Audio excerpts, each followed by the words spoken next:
Sandeep, You can start, sir. we can start.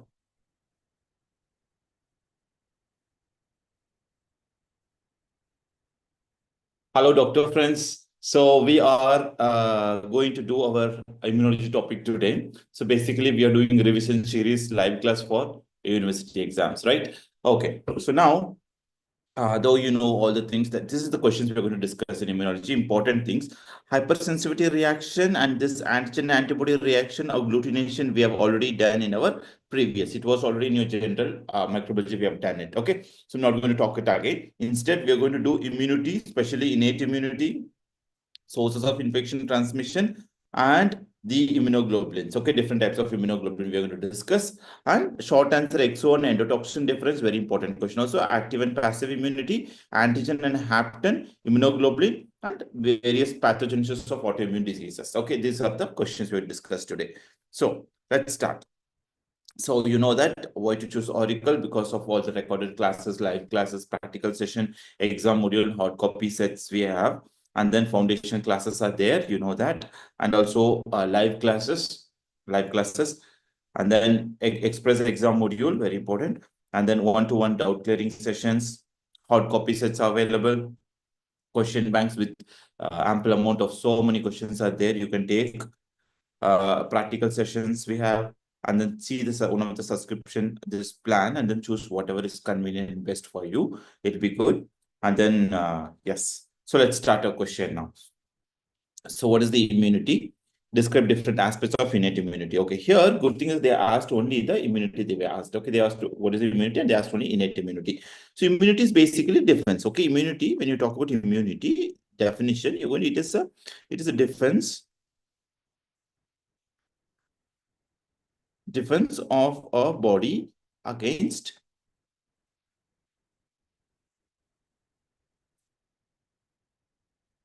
any infection, against any infection or any foreign body, whatever it is. Okay, or any foreign body. Simple, in a simple way, if you want to say, just this much.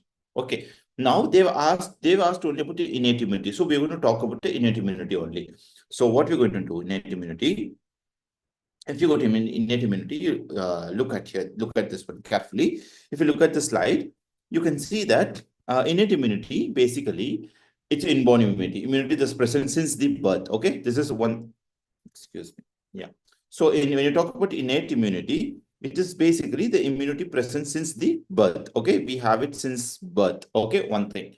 Then inborn immunity or natural immunity. So what are the important things? So this is present since, so you will be starting like this. First of all, you're going to write it like this. It is since birth, and it depends upon the genetic constitution and hormones in our body. That's all. Okay. Birth, genetic, and hormone level. That's very, very important in immunity. So immunity is already present since our birth. Here, what prior antigen is not needed. You don't need to have any prior antigen, is not required, because we have other called acquired immunity, adaptive immunity. There you need just opposite there. Okay, there you need, here you don't need it. Okay, so basically what happened, it is stimulated by a substance called MAM particle, that is microbe associated molecular pattern. MAMP. Okay, molecular associated molecular pattern, common one. That is the one reason that is stimulating the innate immunity. Okay, it's usually stimulated by this substance.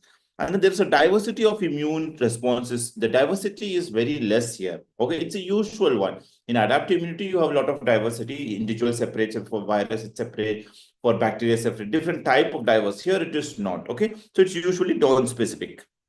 Memory, you don't have memory. You don't need memory. Adaptive has a memory. Here there is no memory. And then immune response occurs in a minute because it's a first line defense. No, so whenever the bacteria or any pathogen is entering into a body, be the first response. Okay, and then here the host cell receptors are not specific. So what we call, there's a receptor called toll-like receptor. We call it as toll-like receptors. Toll-like receptors is the receptor. So this can be one mark question also. This can be a one mark question. Memory is not present. Okay, that's also one more question. And of course, it's a first line defense, you already know. Okay, these are the few things very, very important. So it's usually named after this one, fruit fly, okay, which is named after fruit fly called Drosophila. Okay, you know that it's a fruit fly.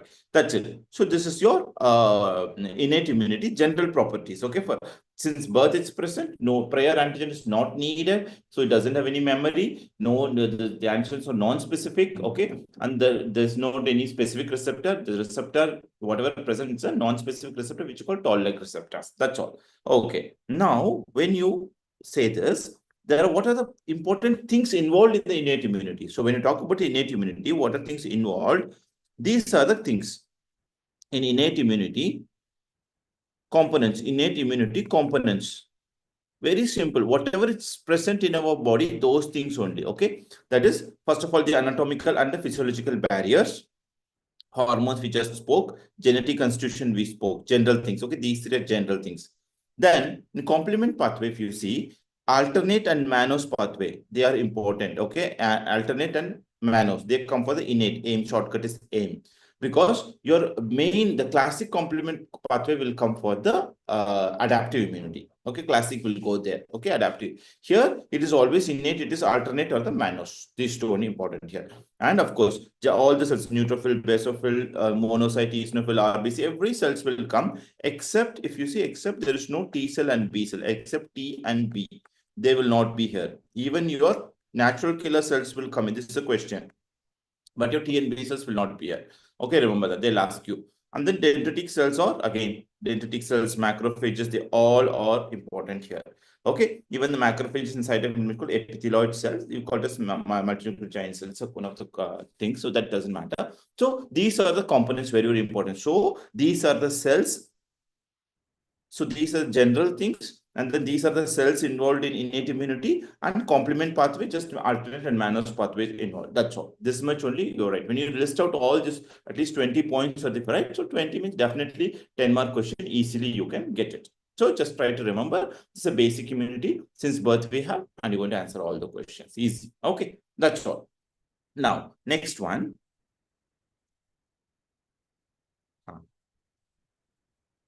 Various sources of infection and add a note on transmission. So, I mean, they are asking two things. First of all, you're talking about a source of infection, then your transmission. Okay, this is easy. Generally, you can think and you can write, but I have made a list, I'll show you.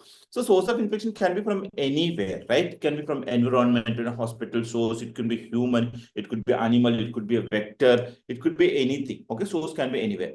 Transmission means transmitter, how the route of transmission. So, you have the fecal-oral route. We have nasal route. Then we have injection, IV injection form. So contact. So many things are there. So those are the things they're asking. It's basically like a general topic only. It's easy topic. Okay. So 5 mark will be source of infection, 5 mark for the transmission. So you can see these are the lists you have. This is very, very easy. You can see here. First of all, as so source of infection can be contaminated surfaces. It could be handlebars, toys, everything. No example in COVID situation, in COVID time, if you remember distribution, everything should be disinfected because all the surfaces were carrying the thing. That's what. So one is a contaminated surface. Then second is a body fluid. Body fluid could be anything. Usually contact of body fluid means it could be the urine, it could be blood, breast milk, anything. So that's the second one, body fluids. Anything body fluid can be the source. Even the blood, everything. Okay. Insects, that is the vector one. Most of the vectors, mosquitoes, vector, flea. Okay, vectors. So if you remember, example, malaria, dengue. Okay, malaria and dengue fever. So for these things, you can say insects are the reason. Example, many diseases, but these are common ones. For body fluid also, if we talk about body fluid, you can say hepatitis infection, hepatitis B and C. Hepatitis B, hepatitis C. These viruses can transmit through the body fluids, especially blood we are talking. Okay.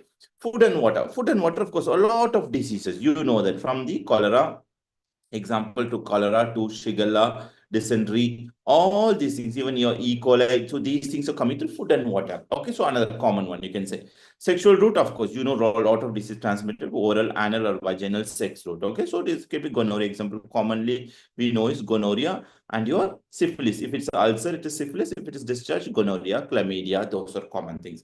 Inhalation, inhalation is again very common, especially to droplets containing germs. So droplet can be anything.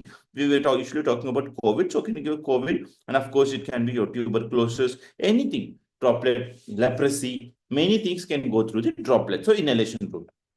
Sharp injuries which happens in the hospital. Okay, so sharp injuries usually when you use new needle due to needle stick injury, of course you can transmit HIV, hepatitis B, hepatitis B virus, C virus, all those things can go through needle injury. And of course, pregnancy, mother to child. The infection can pass from mother to child. If you remember torch infection, all the torch infections, if you remember, they transmit mother to child. Okay, toxoplasma, rubella, your CMV, herpes, all those infections. Okay, so these are the source of infections. The infection sources can be any of these things. Okay, body fluid, insects, contaminated surface, sexual contact, inhalation, sharp object, etc. So frequently it can be transmitted to all these things. Okay, right. Now, next one, the root. Now, what are the routes of transmission? We talk about the routes of transmission. You can see here. It can be, first of all, direct contact, or it could be airborne, or respiratory. So basically both are through respiratory route. Animal or insect, and then food or fecal-oral route, and healthcare transmission. So direct contact means, some of the diseases like this, scabies, head lice, ringworm, impetigo, all these diseases, they are contact. Not only that, GIT contact, hepatitis A, Nora, toxin, accident if you touch can also happen. Okay, that is one possibility. And bloodborne infections like hepatitis B, HIV, bloodborne viruses, they all are through person to person. When you say contact means person to person, it can be through any route, through skin infection or GIT or bloodborne. Okay, so person to person direct contact. Okay, fine. Airborne. So air and droplet, airborne can travel longer distance, droplet for short distance. So long distance, measles, TB, chickenpox, COVID, we were talking repeatedly. And with the respiratory droplet, some diseases like flu, very close. Only when you have a close contact, it will spread. Coughing, sneezing, etc., etc. So these droplet or example is flu. COVID also, but flu is very common. It's influenza is very, very common. Okay, droplet. So these two are close disease, respiratory system. And animal or insect, there's a lot of zoonosis disease. Example, brucella. If you remember brucella, plague, these diseases, they are transmitted by this thing, okay, animal, okay, or insect vector borne. Water, food and water can be contaminated with harmful microbes. We know that a lot of diseases, your Shigella, cholera, common ones, but there are so many diseases which can spread through this. Healthcare is basically transmitted in the hospital-acquired infections. It could be any infection. It could be a ventilator-associated pneumonia, or it can be urinary tract infection, catheter-associated, all these things, okay? A central line, a bloodstream infection. So these are the common things, healthcare transmission, okay? So that is transmitted from the healthcare workers only, okay, staffs. So these are the transmission route. That's all. Sources and transmission. Very, very simple, easy to remember also. You can easily score in this question. Write all these points. That's all. Okay, easy way to get. Okay, next. So describe the structure and classification function. Very, very important. First, you go and write about the structure. I'll show you the structure, then the classification, and then the functions. Okay, each immunoglobulin has own function. So you know that shortcut to remember is immunoglobulin is GAMED, game D. Okay, D game. So this is basically immunoglobulin G and immunoglobulin A, immunoglobulin M, immunoglobulin E, and immunoglobulin D. Okay, this is the classification. Now, what are things important? We'll talk now. So when you go to the immunoglobulin, what are the things very, very important is these things are important. What is, first of all, you should, when you talk generally about an immunoglobulin, you know that it occupies almost 50 to 20% of your blood protein. Okay, one. Number two, it has, we'll go to the structure. You see the structure. This is the structure. When you look at the structure, it has two. This is one chain. This is a heavy chain. This is a heavy chain. Okay, two heavy chains. Okay, two heavy chains, and then two light chains it has. Okay, in each compound, this is a two light chain. These two are the two light chains. Okay, two heavy chains and two light chains. They two are connected by disulfide bridge. We call disulfide bridge. Okay, that's it. Now, this region, this upper region, we have a variable region and a constant region. Okay, variable region and the constant region. Okay, that's all. So this is also the upper part. The upper part, we call it as FAB region. The down one, this one is also called Hep C region. Hep C region. Okay, Hep AB and Hep C region. That's it. This is all the side. And then we have different functions. We're going to talk about that now. So when we go back now, and one more thing, if you see here, usually most of them are monomers.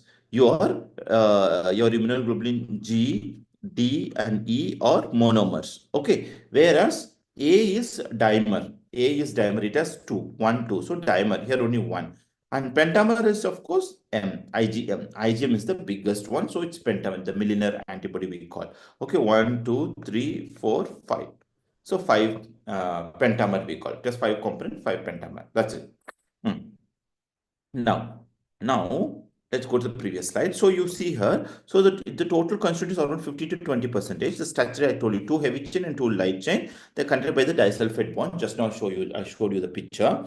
And then heavy chain, if you see, so the heavy chain based on heavy chain, we classify them into GAMED. That's only important. Based on heavy chain only, we classify it.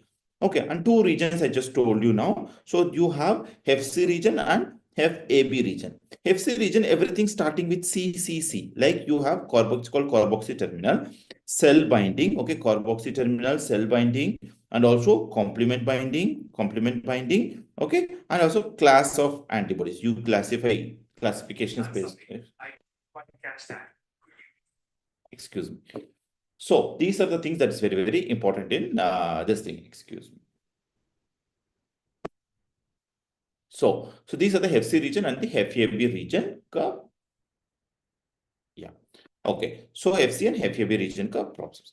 Now, FAB region. In FAB region, you see it is basically A is there. So antigen binding site, FAB.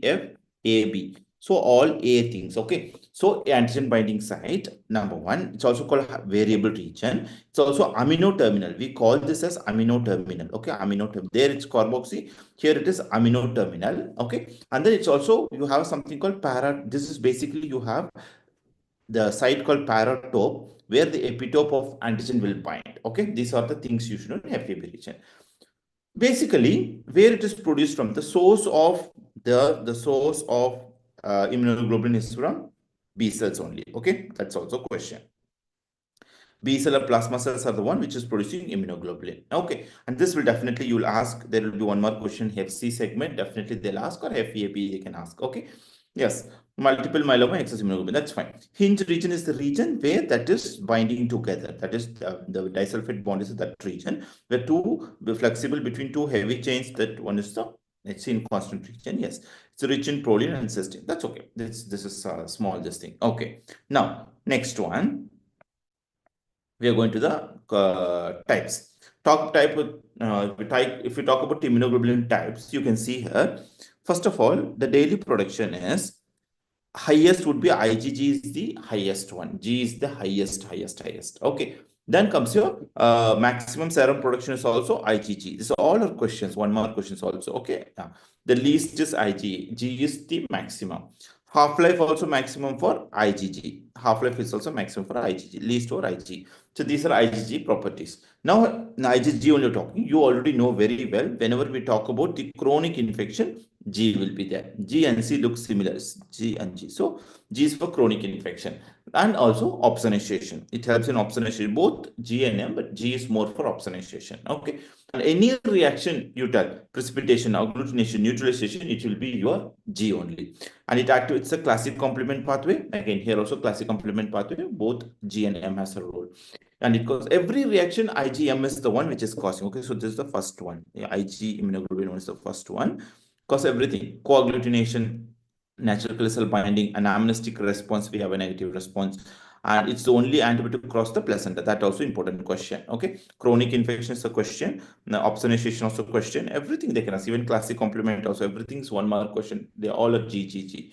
So maximum Ig1 is maximum concentration, and the plasma efficiency also G1 only has the highest plasma crossing efficiency. A recurrent infection, when this deficiency of Ig2, you'll have recurrent infections, capsulated infections, organisms. Okay, that's all. So this is your IgG. Now next, IgM. Now the second one is IgM. IgM here, millinous, M for millinous antibody you call, because First of all, it is in the acute reaction that, acute infection, IgM only goes high. You know that one. It's pentameric. I just show the picture joined by J stain. Okay, MS more, MS milliner. So everything is more here. Okay, valency is 10 because it's a pentamer. So it is 10. And see, the why it is milliner? Two important things. Molecular weight is highest, sedimentation rate also highest. These two are also questioned. So in M, you have the molecular weight and even M is M, no? So molecular weight and your sedimentation M is there. So they are high for IgM. Okay, where your daily production serum concentration and all more in IgG. Okay, that's half-life also more there. Okay, now highest intravascular distribution this has. And they are present on the surface of the B cells. Yes, this one you have to remember, everybody have best mom and dad, right? Mom and dad. Remember like that, mom and dad. That means in the B cell surface, you have IgM and IgG, IgM and IgD. Okay, that's it. That's the only thing you have to remember here. So this will be the first antibody to appear when the fetus comes. Usually, mother's antibody to IgG is transmitted, but production-wise, the first antibody to produce is IgM only. Okay, IgM is the first one. Opsonization, it helps. Classic complement pathway also M has a main role.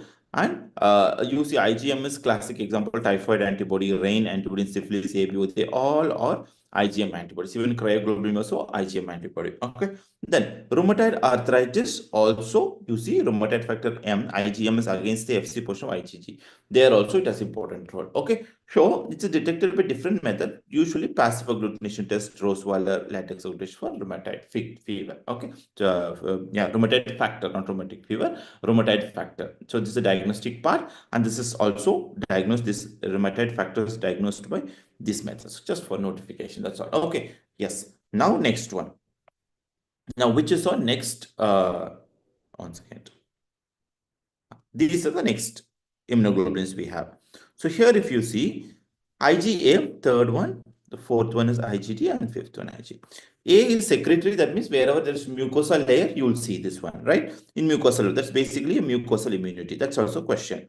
Here, you have IgA1 and A2. A1 is the most common, and A2 is basically dimer, 2-2. So it's dimer. Remember that dimer joined by J chain. Mucosal immunity everywhere, intestine, pear patch, respiratory, everywhere, wherever mucosa is there, IgA is there, and it involves an alternate pathway. It involves an alternate complement pathway. Okay, that's also very, very important. D, I just told you before, best mom and dad. So they are present on the surface of the B cell receptor. That's it, 1 point. Okay, yes. E is the least production and least half-life. Everything is E, E is least. Okay, so everything is less.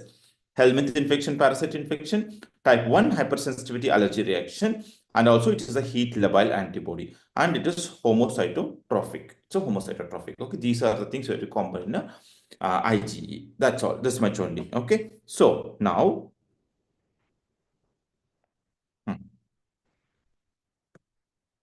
Exotoxins and endotoxins. When you compare with the exotoxin and endotoxin, just you attentively listen.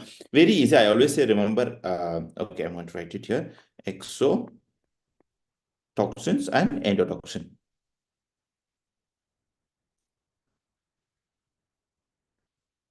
The first thing which you'll not confuse is exotoxins are usually heat labile. Endotoxins are heat stable. Okay. Endo is stable. Endo inside, stable. Now, exotoxin, what happened? It is produced by both the gram-positive and gram-negative bacteria. Okay, both. But your endotoxin is produced only by the gram-negative bacteria. They are produced only by the gram-negative bacteria. So what happened here? Exotoxins usually have immunogenic property. They produce immunity when it goes inside a body. They have immunogenic property. Okay, positive. But here, endotoxins will not produce any immunogenic property. That is this is the main point you have to remember always. Okay. Yes, and this is usually protein substance. Exotoxins are usually protein substance. Endotoxin, it's basically lipopolysaccharide from gram-negative bacteria. If you remember, we have lipopolysaccharide, which is present LPS layer. Okay, LPS layer we call. It is only in the gram-negative bacteria. So it is endotoxins produced from that one. That's all. So here it is usually non-specific. It's usually non-specific symptoms. Non-specific symptoms means all the fever, sepsis, all those things comes here. Here, the toxin has its own role. Okay, so it is it has specific functions. Some causes diarrhea, some causes respiratory, okay, some causes different type of function, specific function. Here it has non-specific function. That's it. Okay. So exotoxins examples, you can give so many toxins for exotoxin. You know that actually. So when you talk about exotoxins, you can say so many examples. Example, cholera toxin, Vibrio, cholera, diphtheria, Shigella, what you want. Most of them are exotoxins. Okay. So both gram positive, gram here, gram negative. That's it. This is much for your exotic center. 5 points, 5 mark. We are in short notes now. Okay, that's correct. Right. Next. Active immunity and passive immunity. Yes, active and passive immunity. Active immunity is immunity which is produced in our body. Our body should produce it either by infection or by vaccine. Passive means we are giving passively something. Antibodies we are giving passively. Active means antibody produced in our body. Passive means we are giving the antibody. That's it. Okay. So it's like this. So I told you, and it's exposed to antigen. So person is exposed to the antigen. Okay, person must be exposed in here. No, the antibody from outside directly given to the body, it will not go. So if it's natural, it can be. If it's by infection, it is natural. But if it's by vaccine, any vaccine, killed or live vaccine, then antibodies produced, that is artificial, natural, artificial. Here, natural means transfer from mother to child. Naturally, it can transfer, or we are giving. Artificial is, a lot of anti-serum we have, right? All the anti-serums, that is, we call it as anti-serum. What are the anti-serums we know? We know, example, for TT, tetanus. For botulina, patient have botulina poisoning, tetanus, or chicken pox, rabies. For all, even for diphtheria, everywhere we are using antitoxin. Antitoxins basically we make the antibody outside and then we give it inside. That's the thing. Okay, this much only, not much. Now, so immunity here, advantage is immunity longs laster. Here the immunity is long lasting. Definitely. Here it is very fast, short, not that much. Okay. So it means it's temporarily it gives relief. That's all. Okay. That's why it's just short lasting. So disadvantage, it's just slow in onset, but it will remain longer. That's all. This is active and passive immunity. If you write just more than enough, examiners have to give you full mark. Okay. Yes. It's very simple also. You can easily you can answer. Okay. Next question. Antigen and the haptens. So antigen haptens very, very simple. Antigen is any foreign body. See, if you talk about antigen, this is antigen, this is a hapten. We talk about antigen should have two properties. One is immunogenicity, other one is antigenicity, right? Immunogenicity and antigen, two important properties. Immunogenicity able to induce immune response. Antigenicity means antigen's ability to combine with the antibody. That's it. This is the very, very important one for both. Now, epitope is basically an antigenic determinant. When you talk about epitope, it is a determinant in that site. Okay, it's an active site that combines with which will combine with the paratope of the antibody, which will combine with the paratope of antibody. Okay. So epitope of this should combine with the paratope of the antibody. That's this one thing. So there's the smallest unit of the antigenicity and they bind with the paratope. Okay, already know. Haptens. Haptens are basically an incomplete antigen. Okay, I can say incomplete. So the very low molecular weight antigen, they have antigenic property. This is a question. They have antigenic property, but they don't have immunogenic property. That's very important. Okay. They have antigenic property, but there is no immunogenic property. And what happens? If they combine with the carrier protein, they become active. That's it. If they combine with the carrier protein, they are active. They'll become active. That's it. This is basically the antigen property. That's all. Okay, fine. Now, next one.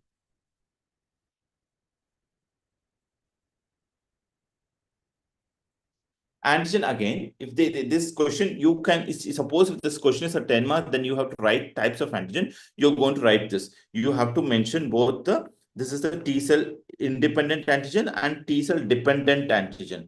So T cell independent antigen is basically it's independent, no? So all the simple structures, your lipopolysaccharide, flagella things.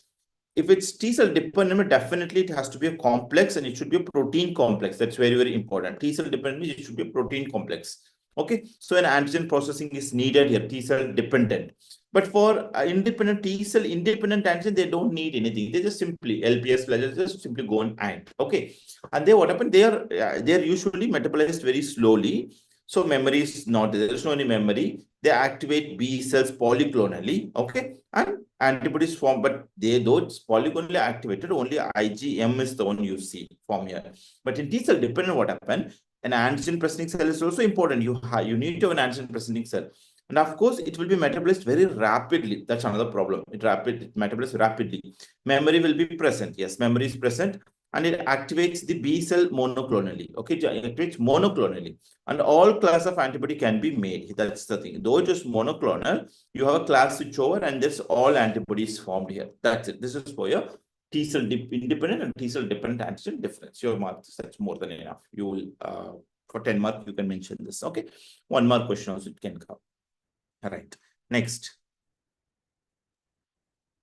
Pathogens of autoimmune diseases. Okay. So pathogens, I think this is the last question. Yes. So autoimmune diseases. So, autoimmune diseases, lot of autoimmune diseases we have. When you talk about autoimmune diseases, example, you can talk about your rheumatic fever. Rheumatic fever is an autoimmune disease. Classically, we know it.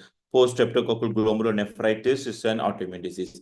Of course, SLE, rheumatoid arthritis. So many autoimmune diseases we have in our body, right? So how it has happened? They ask the pathogenesis mechanism. So immune response, basically, when you talk about definition, it's an immune response to our own body antigen leads to the disease. Immune response to own body antigen. Usually, we don't have any immune response to our own cell, but if there is an immune response, then that is called autoimmune. So what are the reasons? The first one is sequestered antigen, privileged antigen. So 1 more question.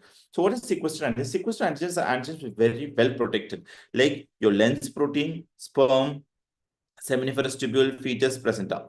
So whenever there is an injury to any of these things, our body will automatically produce autoantibody. That is very dangerous. Okay, that is called sequestered antigen, privileged antigen. So when immunologically antigen site, no autoimmune reaction, but if something happened, then injury, then these sequestered antigen become sequestered. The silent privileged antigen become a sequestered antigen, then that leads to autoimmunity. Number 1. Okay.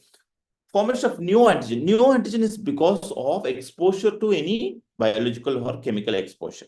So the normal antigen becomes a new antigen. That's called neo antigen. That's it. Okay. Cross-reactivity is our body antigen and the bacteria's antigen looks similar. So there's a cross-reactivity. That's it. Okay. So in rheumatic fever carbohydrate C, it's similar to the cardiac wall. Okay. And M protein is similar to mycobacterium. That's what we have. This thing in rheumatic fever, we have heart problems and we have joint problem, skin problem. This is all because of the similarity. That is basically cross-reactivity.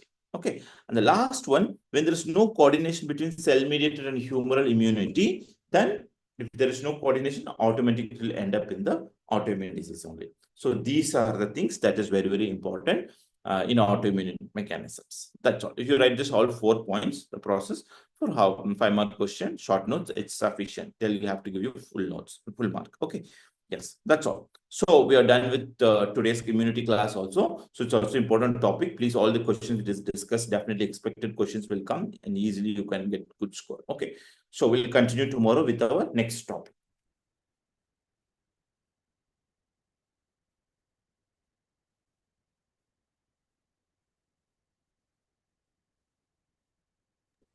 Thank you, sir.